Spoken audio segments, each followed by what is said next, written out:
Good morning, everyone, and well, good afternoon. It's a pleasure for having you all attend this lecture.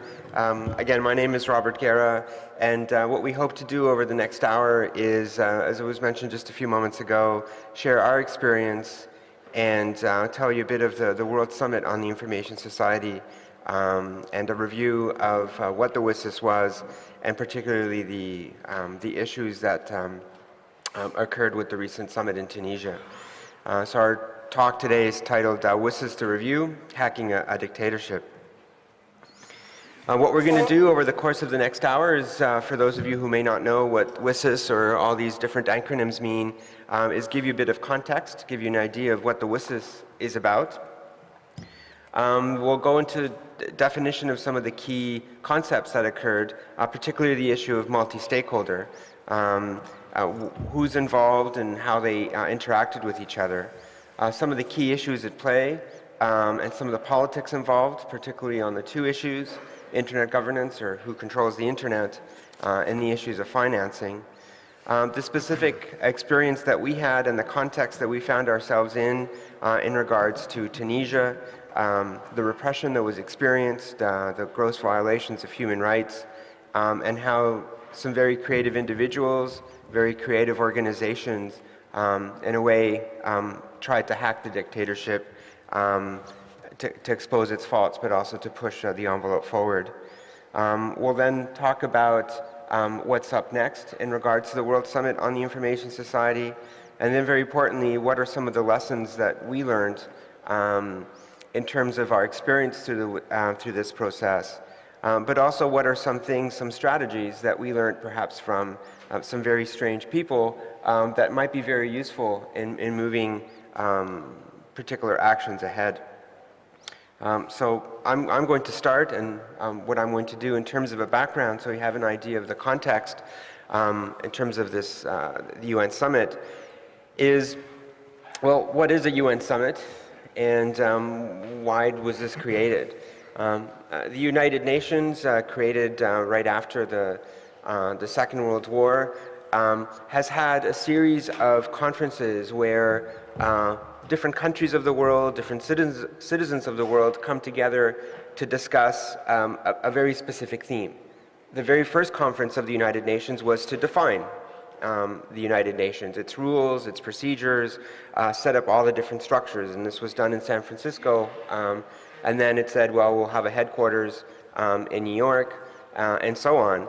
And then and they've had many meetings from there until now. But specifically in the 80s, there was a grand number of United Nations summits on human rights, on the environment. The Rio Summit perhaps being the one that most people might remember. The 90s, and a whole bunch of other ones as well. And it was in this very progressive, let's bring countries, individuals, organizations together to talk about the problems of the world. That's the main context that we find ourselves in. And then some 5 years ago, in the year 2000, the countries of the world basically said, we have some great issues in front of us, and over the course of the next 15 years and 30 years going forward, let's try to achieve some reduction of HIV/AIDS and things like that. And then while they were discussing, they realized that there was one big issue that a lot of countries in the world had, and that was the issues of the digital divide. There were some very technology-rich countries, Europe, Northern America, but countries like Africa and other parts of the world who didn't. And particularly the countries in Africa said, well, this is a big issue for us, and we can't solve it ourselves. And so let's convene a United Nations conference, a United Nations summit, to discuss about this. And so that was set in motion, that was started, and the idea was to have a common vision of the information society, what some of the challenges were, and try to deal with the topics and go forward. That's the context, and we'll get into some of the specifics shortly. In terms of how this is organized, well, unlike us here where we can have a meeting and maybe we can discuss and resolve something maybe in a day or two, for countries to decide something takes a very long time. And so the World Summit on the Information Society, in order to get to the first summit, which was in 2003, it took them 3 years to get there. And so they have to have meetings to decide who can attend the meetings. They have to have meetings as to if people can speak and for how long and who can speak and who can go into the room. That takes about 2 weeks, but it takes 6 months to decide when that meeting is going to take place. So in order to get to that very first summit took 3 years, and to the one that was just celebrated in November took another 2.5 years as well. So there is a lot of meetings. And the way the United Nations tries to resolve this is before they have their big meeting at the end where everyone signs, is they have preparation meetings, so also called prepcoms. And they might have a meeting around a specific topic: cybercrime, security, ubiquitous computing, volunteers, and also Europe might have a meeting, Latin America might have a meeting, in Asia, and so on. So as you see in the slide, it's tons of meetings. And something that we'll talk about later is they couldn't really decide where to have one, so they decided to have two. And so the first one was in 2003, and it was basically about the grand vision, what this means, what are the principles of information society or for the world, what are some goals that we want to achieve for 2015 and beyond. And then afterwards is putting that into practice. What are specific things that we that can be done? And then in 2005 it was what was done and what are the solutions that we can use going forward. So that's a little bit of the context. I'll now pass it over to Ralph that will talk about, well, who was really there? Yeah, maybe the main difference between the other previous UN summits and this specific summit is that the other summits were mostly reactions to specific problems, like the population growth in developing countries or environmental problems, climate change, whatever. So mostly their focus was more narrow and more trying to fix a problem in a way.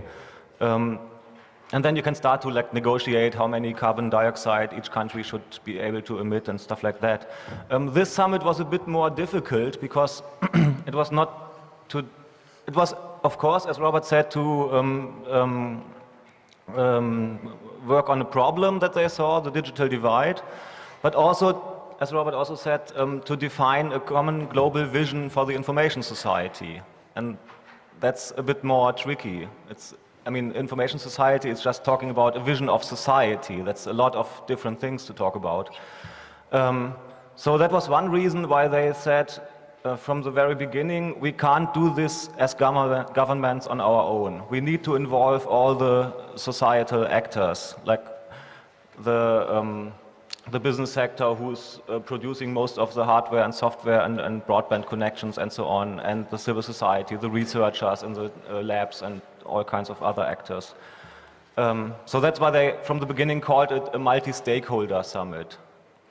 Of course, the major actors still are and were the governments. In the end, it's the 191 or 2 member states of the United Nations who have to agree on a summit declaration, on the summit outcomes. And if they don't agree, nobody cares if the others agree or not. It's mainly the governments have to decide in the end. They are grouped in regions and other ways. There were a couple of gangs who would always stick together and come up with joint positions and fight the other gangs. Like the European Union was one gang, you could call them. The G77, the grouping of the 77 most important developing countries. And then some other groups, like the like-minded group, they call themselves, and so on. The summit was run by the ITU, the International Telecommunications Union, who also was interested to get a bit away from the old telephone world and frequencies world and so on, and get more involved in the internet world, which they hadn't been before. And then the other actors were officially called observers. That's all the other UN agencies, United Nations Development Agency or UNESCO, all kinds of other UN agencies, but also other international organizations like the Council of Europe and so on. And then the business sector was represented as official observers. They were mostly coordinated through the International Chamber of Commerce. And civil society, that's us, so to speak, everybody else, everybody who's not government or business sector or international organization. And that was a hell of a lot of different people, as you can imagine. It was a ton of activists, like professional workers who work on grassroots level, who do telecenters in developing countries or run blogs, or people who run Wikipedia, like, things like that, people from the Free Software Foundation and so on. But also activists from totally different backgrounds, like who worked on environmental issues, on human rights, on totally different things. And it was, in a way, hard to come up with a joint language, so to speak.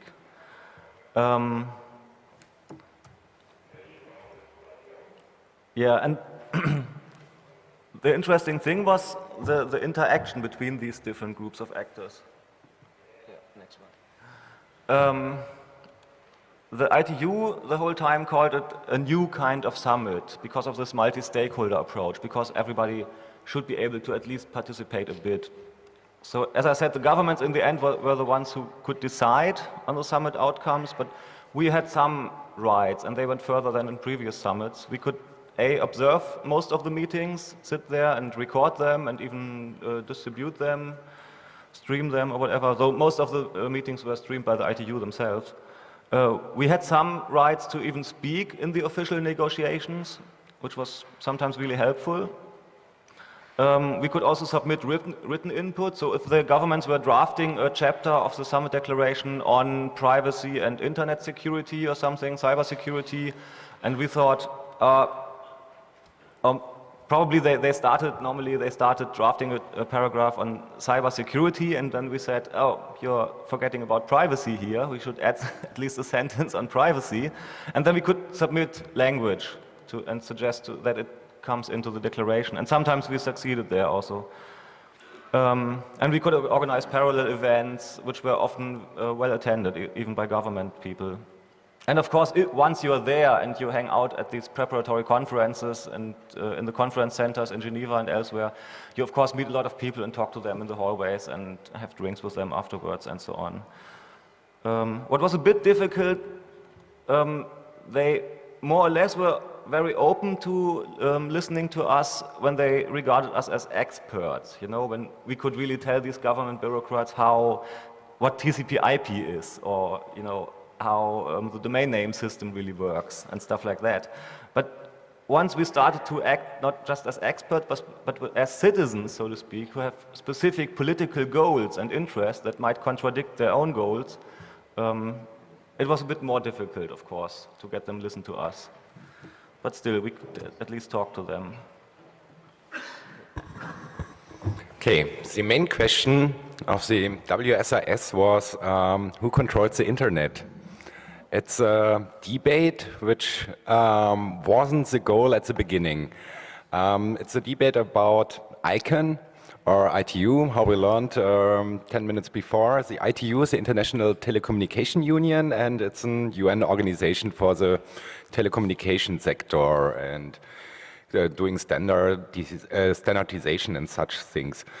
Yeah, and in the beginning of the WSIS, they were talking about bridging the digital gap, and after some months, a lot of countries put a new agenda or a new topic on the agenda, the internet governance stuff. And in the first summit 2 years before in Geneva, there was a big question, ITU or ICANN, who controls the internet? And going back in history, the ICANN is a non-profit organization based in California, and this non-profit organization runs the internet, or it controls the core resources of the internet. And it's not only a non-profit organization based in California. This non-profit organization is being controlled by the US economy minister, or what is the name? What? Department of Commerce. So you see, you can imagine there are a lot of countries in the world who don't like a non-profit organization running the internet, which is controlled by the US government. And the work of ICANN is controlling the core resources like the DNS root server A system, debating about new top-level domains like .xxx or other stuff. But it's a lot of more debate in ICANN. It's about internationalization. Oh, it's very early for English. Internationalized domain names, capacity building, security, privacy. There's a big scope which ICANN has, and they tried to do some more democracy in ICANN some years before. So most of you know Andy Müller-Magoon went into the board, and after 2 years they thought it's not a good idea. And yeah, now we still have an ICANN which is controlled by the US government. And next. And we had several groups at the WSIS who wanted to change it. First of all, the US thought, oh, we don't have to change anything. It's a good running system, we have the control about everything, and so we don't need to debate about it. But there have been the group of the like-minded countries that were countries like Pakistan, China, Egypt, Brazil, lots of countries from developing nations, and they preferred another model. They wanted to let the ITU control the internet. So because the ITU is an UN agency, every country can send delegates or diplomats to the ITU, and then they can debate how to control the core resources like they always have done without the United States. International Telecommunication Union, UN Organization for Standardization of Telecommunication. Yeah, it's existing. It's a very big building in Geneva and very huge organization. It's even older than the United Nations. It started as the International Postal or some Telegraph Union, like more than 100 years ago. They did the standardization for the telegraph system and mail system and such stuff. So that were the two big groups. On the one side, the industrial countries preferring some kind multi-stakeholder approaching system ICANN. On the other side, the like-minded group, if the governments they wanted that governance control the core resources. And in the first WSIS in Geneva, the only question by journalists was ITU or ICANN. And at this time, it was not clear what they should decide on it, all the politicians and diplomats, and they have done what they always do. They founded a working group on internet governance for the next 2 years. It was a multi-stakeholder approach, 15 people from every stakeholder involved doing a big report at the end. And the report came out half a year ago. And yeah, it was still the same problem, ITU or ICANN, no real solution. And the European Union thought about, we have to do a compromise to get a decision at the end. And they thought about, we need a new cooperation model, who's controlling the internet core resources, and they went out at the last PrepCom 3 months ago in Geneva with this new cooperation model, and that was a big problem because the United States didn't really like it, that their coalition partners of the European Union thought about, there can be other positions than our friends at the other side of the Atlantic think about. And the United States started a very huge diplomacy and press campaign in the last 3 months. I think most of you have read it on every newspaper. The UN wants to control the internet and lots of stuff like this. At the outcome, nothing has changed.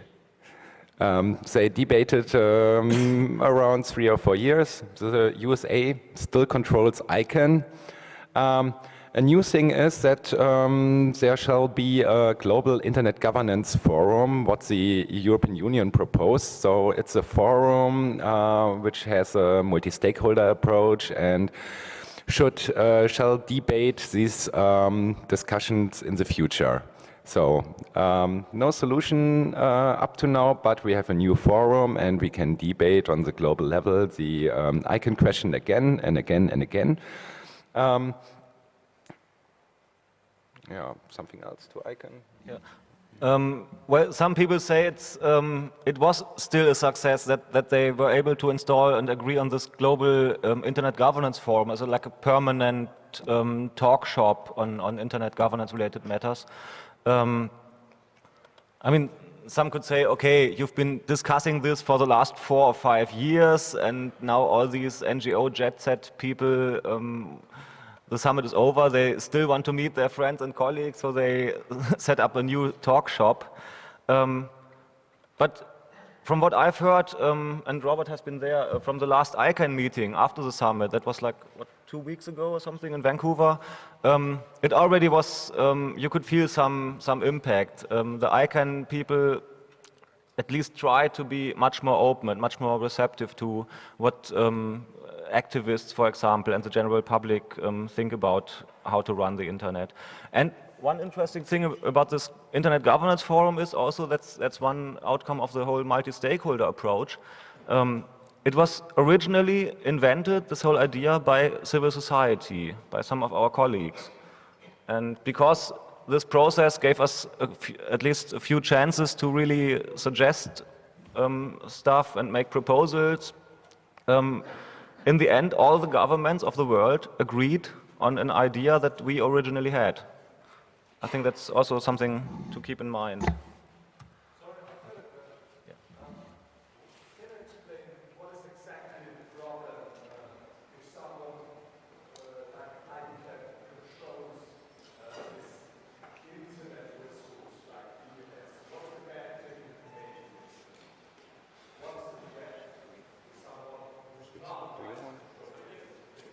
Yeah, who wants to? I can try. It's a very good question. The thing is, originally it was the US government that controlled well, it was actually an individual, Postel, who controlled the DNS. He's the one who managed the DNS. And as the internet was growing and it became a resource, it was an academic network that was really run by the US government, and eventually it found its way to the US Department of Commerce. And I think it was Gore during the Clinton administration said, the government should not really be controlling this. There should be a third party, an independent organization that tries to do this. And they knew that that could not happen right away. So they set up a nonprofit, an independent organization, and they said, you can't control it all at once, but let's do it over time. Let's slowly give you some of the abilities to do this. So they signed agreements that said over 5, 10 years, you'll be doing these things. And the idea was so that a government or a group of governments could not basically control the resources. And so the thing with ICANN controlling it, the issue why some countries have a problem with that is that traditionally, international resources are controlled by countries. And this is not a country that controls the internet. And so it's a core, for example, countries that don't like pornography have to now spend all this money to censor. And if they just control the internet, the domain names wouldn't even appear in their country. Or they have to actually obtain the top-level domain name for their country because it's actually controlled by someone else. And so it's all these issues that traditionally they've realized that this is a core resource and they want to exert their power. And that it's actually not a country that's controlling it, and it's not at the United Nations. The way ICANN is set up is countries can complain, but there's an ICANN board who can say, oh, it's good, we won't do that. And so that's the fight, in a sense, and in a really short summary. In that a structure was created that governments can't control, or not as much as they would want. I think what you have to keep in mind is that we're talking about diplomats here. And that doesn't necessarily mean that they understand what they're talking about in this field. So we had a lot of discussions, of course, with the German government people, and some of them also thought and publicly said, if the US government wants to take the .de or .eu domain offline, they can do it like within 12 hours, and we're going to be fucked. You know, all .de domains will be offline.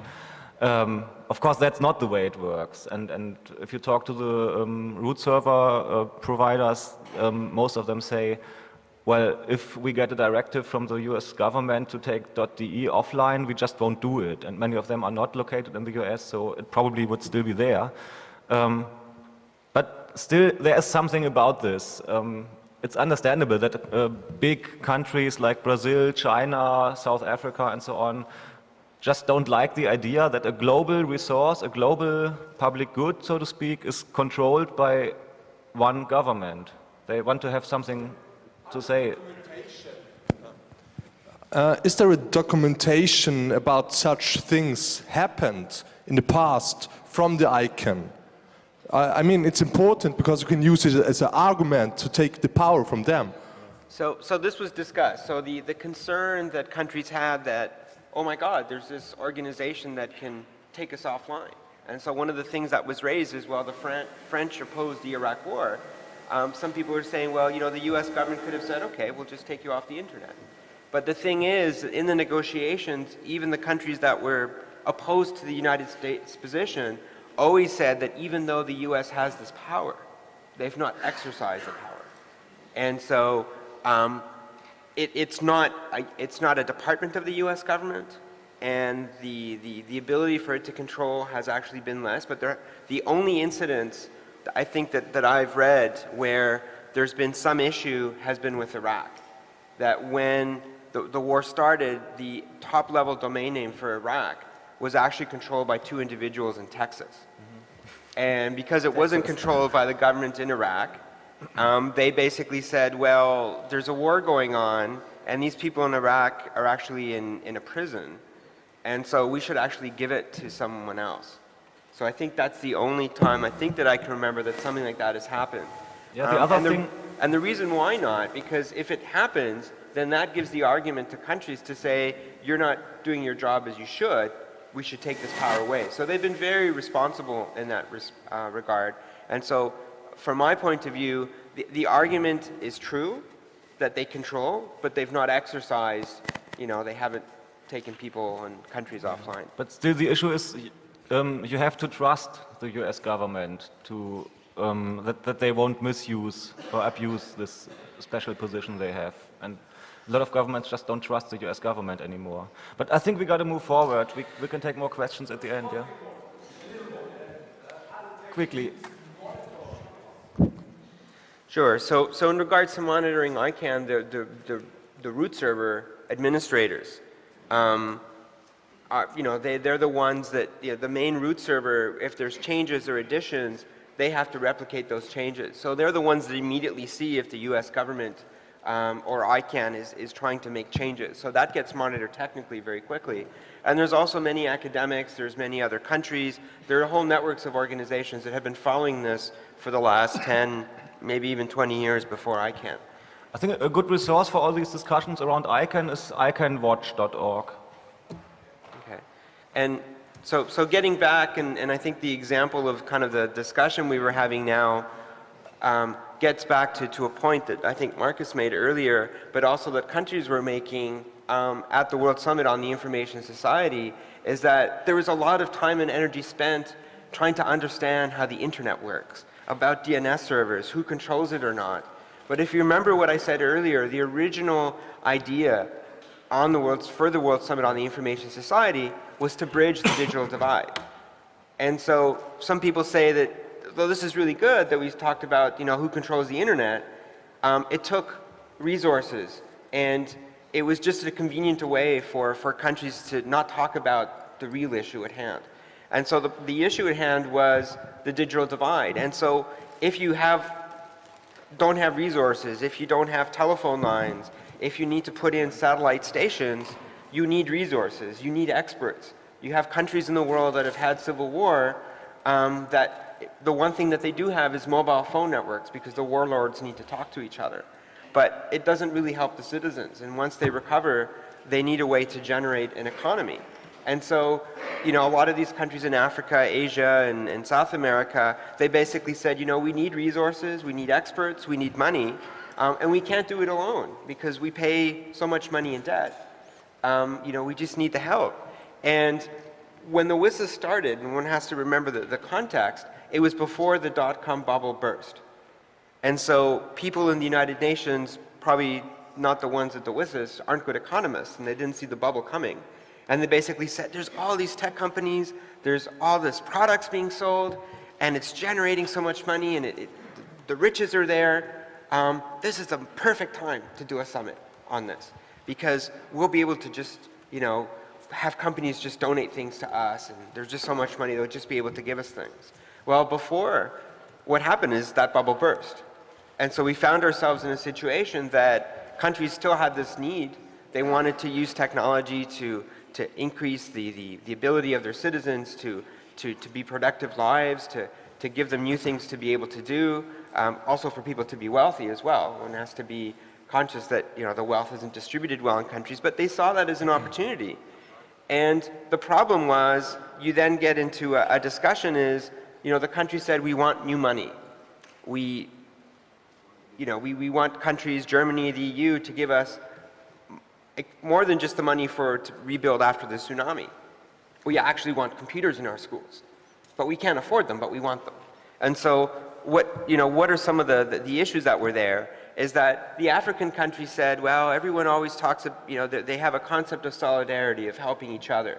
And they said, well, let's create a fund, a pool of money that countries can contribute to, or you can get some money, and then that kind of helps all of us. And so it was a very kind of visionary, very idealistic of, let's create a fund. And some of these people had studied other economic models, and they said, well, many years previously, there had been something called the Tobin tax, which was of all the financial transactions, you tax a certain percentage and you use that for development. And they said, well, and this is, if there's so many products being sold in rich countries, in Europe, in North America, why don't we take and add a tax to that? And all that money that's generated goes to help poorer countries. So for a lot of people, it's like, oh, it's not a bad idea. That's a way to be solidarity. The problem is countries like the US are really opposed to paying taxes. And other countries said, well, you can generate all this thing with taxes, but then you give it to a country, and then does it go into a bank account in Switzerland, or does it actually help people? And so is it issues of corruption? Is there other things? And so they didn't really like the idea of taxes because they just wanted more information around it. And so that whole idea of being solidarity through adding a price to things didn't work out. And the rich countries, a lot of the businesses said it's just market forces that should prevail. Countries should just allow foreign companies to take over telecommunications and things, and that will help things. Trade liberalization is the panacea that will work for everything. And then civil society, not governments, not business, said, this is like water. I mean, the internet today is like the water of yesterday and of today. This is something that needs to be accessible by everyone. It should be treated as that. And there's specific models on how you do that. It shouldn't be privatized, but it should really be encouraged. And so those were some of the discussions that were there, some of the issues that we're trying to decide. So what happened as a result? And at the end, they said, oh, a fund is a really good idea, but let's make it voluntary, but no one volunteers. And so there's a fund, so if a country wants to contribute, if individuals or companies want to, they can, but it's all voluntary, so no one's obliged to. And everyone said that's great. I think the irony with the fund at the moment is they've raised like 5 million Swiss francs or something, and this money so far only came from African countries. And I'll add two things. It's just the other thing too is that the organization that's doing this eats up 80% of the overhead. So it's an 80% overhead cost. So they may have 5 or it may be actually more than that, but they have really nice offices. And that's the problem. Some of the countries said is, don't spend it in the offices. Actually spend it with the people. And so now the issue is, you have projects like the $100 computer and other things to try to saying, well, you know, it's just initiatives and people that will work.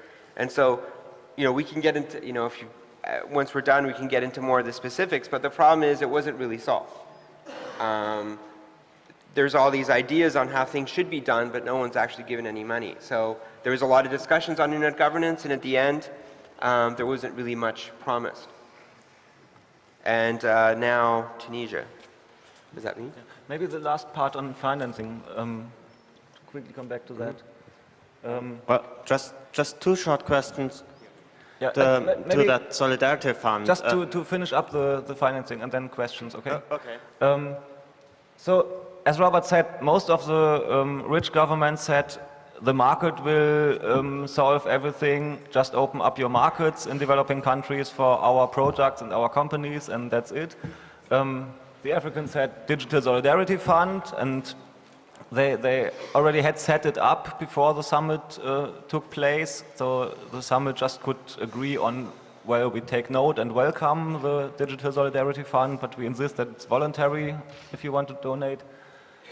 What we were still able to make sure keeps in the official summit declaration, in the official text, is that they at least acknowledge that in some situations there is a need for public financing, that in some regions or developing countries or something where there is not yet enough demand, or especially in rural areas where just the population density is not high enough, private companies just won't invest and won't roll out broadband cables. So in these circumstances you need public funding and public investment so that markets can start to develop afterwards. And they at least also agreed on that afterwards. But that was really after heavy lobbying from our side. Okay. Next? Yeah.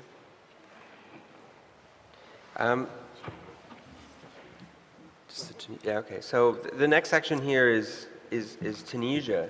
And so some of the questions asked by a lot of people is like, well, why the hell did you do it in Tunisia in the first place? And a lot of people asked that. And, you know, some of the things said, well, were they just in the room and they basically said, we want to do it? Or was there some particular reason why? And as I mentioned earlier, the idea had come up that there should be a World Summit on the Information Society. And so that's a good question. And the quick answer is, well, there's a bit of history behind that. And their history was that the idea to set up a World Summit on the Information Society excuse me, came from Africa. And it turns out that at the time that that proposal came forward, Tunisia was basically representing the African countries. And so in the name of Africa, it said, we think it's a good idea to talk about the digital divide and there should be a UN summit. And so they put it forward, and they're a very proud nation, and they like having a lot of press, and they basically said, not only do we think that this should be done, but we should do it too. And so a lot of countries said, let's see, let's think about it. And no one really thought it was going to happen. But it worked its way through the different international agencies, it worked its way to the UN, and about 2 years later, a lot of countries realized, oh my God, it's going to happen, and it's going to happen in Tunisia. This is a terrible thing. And so what happens is said, well, where can we do it instead? And it's like, well, it's the International Telecommunications Union that put the idea forward. Ooh, they're based in Switzerland. Let Switzerland do it. Well, the problem at the time is Switzerland was not a member of the United Nations. And so Switzerland became a member of the United Nations, and then right afterwards, they held their very first summit, even though the UN is based there. But what happened is, well, we're trying to decide this, and the Swiss saying, okay, we can do it, and people were like, okay, Switzerland is friendlier than Tunisia. The Tunisians were like, but this was supposed to be about Africa. This was supposed to be about bridging the digital divide. Switzerland should not have this. And so they started having this very heated discussion. And at the end, they couldn't come to an agreement. And so they basically said, okay, let's do it in both places. Which is a big problem, because usually one of these events takes place once, it comes up with things that they have to do, and it finishes. And so what happens is they had a first summit, and then they had a second one, and this had never been done before. And so that was a very challenging thing. And so that's, in a way, what happened. And some people kind of ask, well, how did Tunisia really force its way to actually get it? And it was at the time, a lot of these international agencies have people that direct them. And in order to get elected, you have to have countries vote for you. And so they basically said that Tunisia promised the person who's now the director of the International Telecommunications Union the votes in order to win. And they said, well, if you support us to have the summit, we'll give you all the votes of Africa and some other countries as well. And so there was a lot of politics that's going on, not really transparent, not really open, and there's a lot of problems in regards to Tunisia. I'm not sure who's the next one. Yep. So, Tunisia. Most of you maybe know Tunisia as a nice holiday country. Maybe you can do nice holidays there, but it's not a nice country. It's a dictatorship since 1987. And normal human rights like the freedom of assembly, the freedom of expression, or other human rights are violated every day in Tunisia. And since the dictatorship started in 1987, they have something like a Gleichschaltung. We know it from the Third Reich in Germany. All the opposition parties and groups are now in Paris, France, or they are in the prison in Tunisia, or they are not allowed to talk about politics anymore. And there's lots of torture in Tunisia, and absolutely no opposition. They have a president, President Ali. He is the president for his whole lifetime. So 2 years before, they thought, okay, maybe we need a bit more public relations on that lifetime presidential, and they did a re-voting on that and asked the citizens of Tunisia, oh, do you really want that President Ali will be a lifetime president? And 99.2% said, yes, we will. And everywhere in Tunisia you see pictures of President Ali. It's more like a Jesus in Germany or something else. It's everywhere. We have pictures later. Next slide. So, this is President Ali, Ben Ali. You see him everywhere.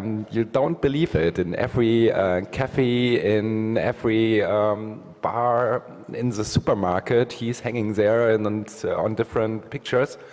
And under President Ali, you see some of the propaganda we saw everywhere too in Tunisia. It's welcome to Tunis, digital capital, land of peace, solidarity and tolerance. And they missed writing about their secret services and secret police and other stuff. You see on the right side Tunisian gongos. We call them gongos. They are officially non-governmental organizations from Tunisia who was involved in the WSIS process as civil society, like us. But if you imagine the GDR, did you know that there is a independent, that there has been an independent civil society in the GDR? It's the same like with Tunisia. And the Tunisian government sent lots of these gongos, governmental, non-governmental organizations, members to the PrepComs, to the Congress, to represent Tunisian civil society and Tunisian citizens. And they wasted a lot of resources of our works in being there, in disturbing and our meetings.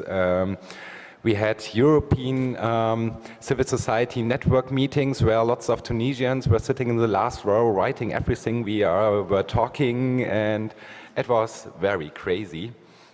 And so after the decision was to do the second summit in Tunis, we were talking about an alternative summit. We wanted to do an alternative summit because from civil society perspective, the whole WSIS process went into a direction we didn't really want it. We wanted to talk about human rights in the information society. We wanted to talk about access to knowledge, about all that stuff, and the diplomats and governments wanted to talk about, ICANN or ITU or bridging the digital gap and stuff like that. So we thought about, okay, let's do an alternative summit to do first solidarity with some independent Tunisian opposition groups and to discuss topics we really wanted to have a debate on the global level. And yeah, the problem started. It's not easy to organize an alternative summit in a dictatorship. We ordered, so we were a network of lots of very big human rights organizations. Amnesty International, Reporters Without Borders, Human Rights Watch, nearly everyone was involved in that. And it was not possible to get a room in Tunis. We booked hotels, very big international hotels, and it was always be dropped. Do you want to talk? It was always be cancelled for several reasons. Sometimes, yeah, security reasons. Sometimes reconstruction, and yeah, every week there was a new cancel. And okay, so we had no room. At the beginning of the summit, we had a website which was blocked by the Tunisian filtering system. We had no room, we had the whole plan, we had all the people involved. And there was a meeting at the Goethe Institute in the Monday before the summit started. You have been there?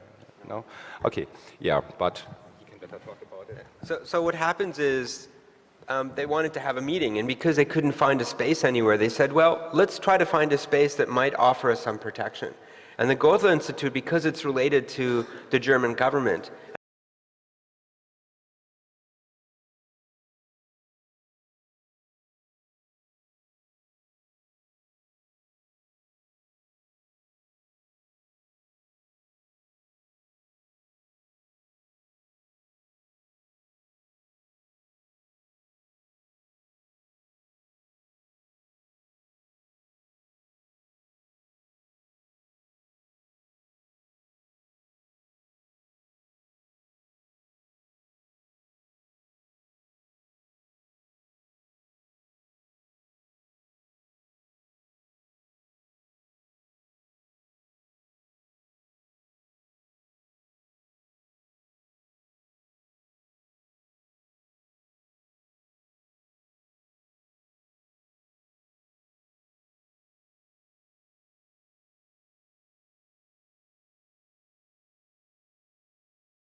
program called Smart Filter.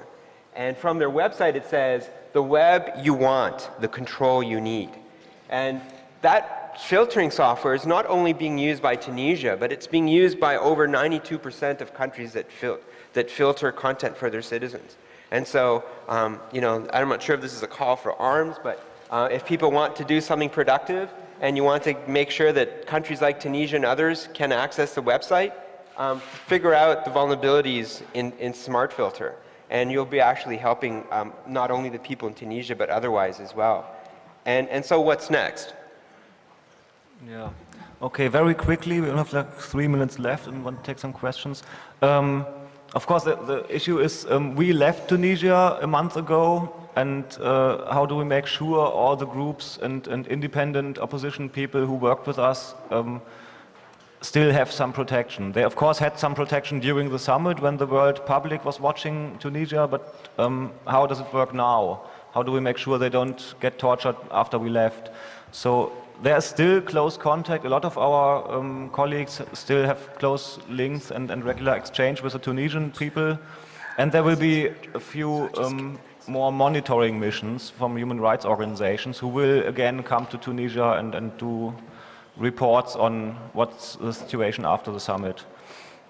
And I think the general aspect that we raised public awareness about the fact that Tunisia is not just a nice holiday country, but also a repressive regime that filters and censors and tortures, that somehow is stuck in the world public, at least in the back of their head now, and you can easily raise it again if something happens. Then, of course, there's the whole big other question of what happens after these two summits. Is it just a huge pile of paper that was produced and a huge ton of travel expenses for all these diplomats and activists? Or does it really have any impact on the real world, on the ground?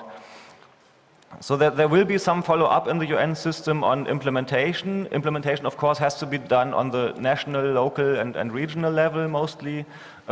They set some goals in the summit declarations, like they want to link every school on Earth and every public library to the internet by 2015, which to us here in Germany maybe it sounds a bit funny, but imagine, I mean, rural, small, local village libraries in Africa or elsewhere. It's really a challenge to connect all of them by 2015. A lot if they don't have water. Yeah. How will we get the internet there? Electricity and so on.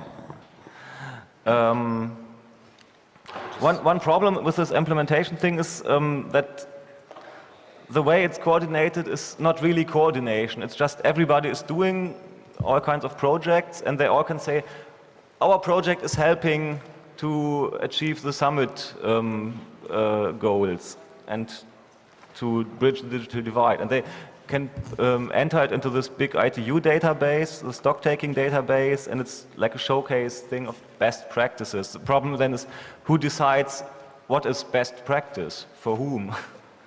So it's a bit, to my understanding, it's a very liberal and also market-driven approach, because it's not really, as we said, it's not really defined that what are best practices and what are the critical things and basically where the money comes from. Okay, of course there will be a political debate following up on all the different issues, because as technology evolves, new issues will emerge and some of the old conflicts remain. There was a big fight about intellectual property and free software and stuff like that, that of course remains. It's just moving sometimes to different forums, like the World Intellectual Property Organization or the European Union level and so on. And as we said, there will be this Internet Governance Forum, which will talk about more things than just ICANN. So they will also talk about developing aspects, development policy aspects, and human rights aspects and other aspects of internet governance. So we are at the moment trying to get the privacy commissioners, the data protection commissioners interested in that, for example. The first meeting of this forum will be later in 2006 in Athens. I see the clock and our time is up and we had one more slide, but we can't get to it. And so our very last slide is probably the best one. Do you have more questions? Do you want to know more? You've seen us here. Here's our contact information. We've been very much involved in this over the last 4 years. It's been a very interesting process. We didn't get to talk about what strategies and what things that we learned, so we're more than happy to share that with you in a very maybe informal way over the course of the day. So again, thank you very much for your time, for your patience, for your questions, and we look forward to hearing from you. And again, thank you for attending our talk.